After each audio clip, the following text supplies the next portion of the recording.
Hi, this is Randy. I just wanted to follow behind a really excellent video by Understanding Narcissists that Scott made.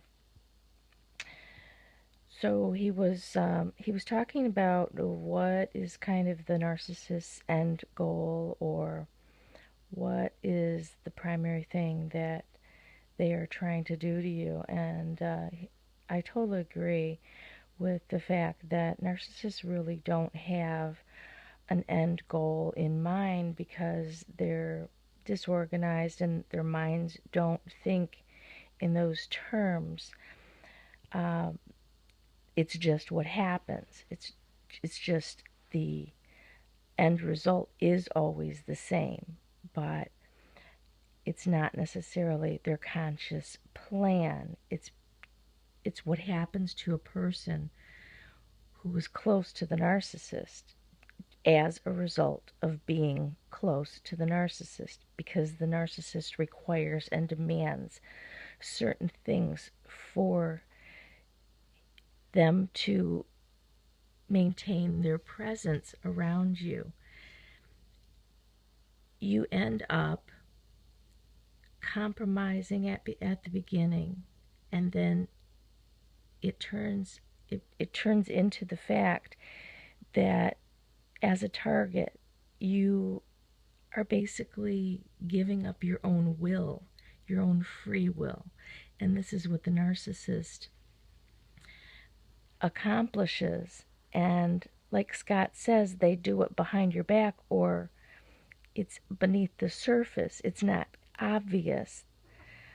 You don't really know what's happening, because truly no one can take your own free will, right?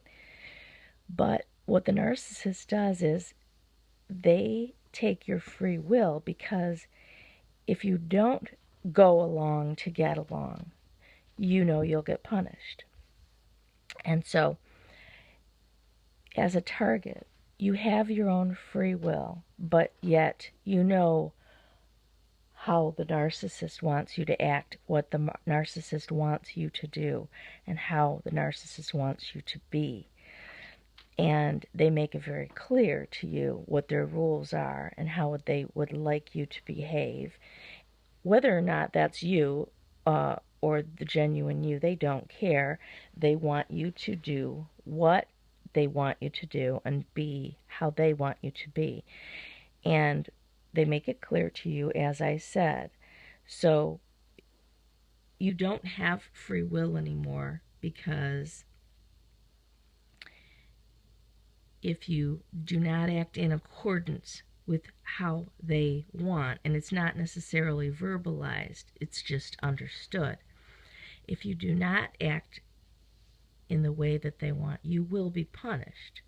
So in a sense, yes, you still have your free will, but you know that if you act outside of what they want, in accordance with your own free will that will be different than theirs, that you have punishment coming.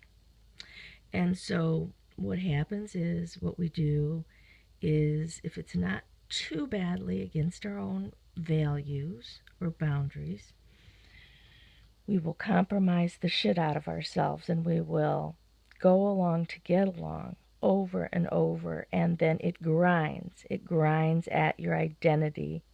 You forget what it is you even do want, because how can you want these things that are different from the narcissist when you'll be punished for it afterwards? So, in a sense, what you want must be bad or wrong, correct?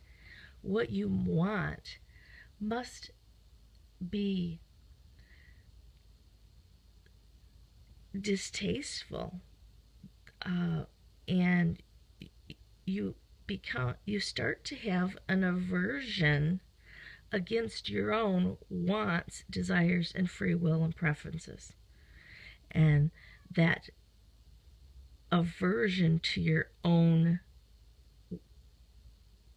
desires is how the narcissist crushes your identity and your soul.